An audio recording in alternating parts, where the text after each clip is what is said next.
Okay, so I know you're sitting on the edge of your seats waiting for this part 4 here, final part.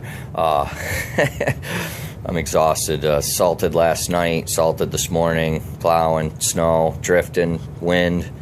Oh man, it's like it never ends, but come on, spring.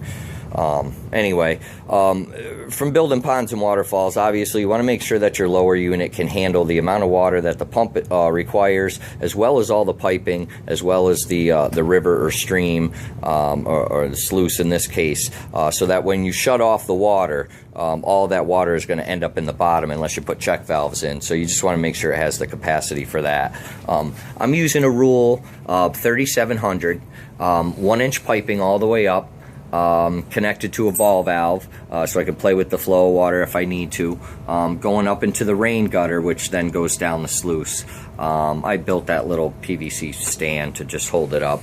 Now the pump I'm running off of DC. All I'm doing is I have a little alligator clip right here. I can, hook onto the battery, get my water running, and that's it. It's hooked up to a trickle charger. That way it always gets charged up. And then up here, what I did was I used a piece of filter from a biofalls just so I could get a nice flat stream when it's coming out of there.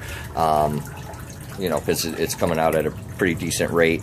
And then what I use for my table, I have an old drafting table from college, so really that's what I'm using. I get a pretty good angle. If I need to change it, I just lift up and down the front. So, but that's it. So there it is.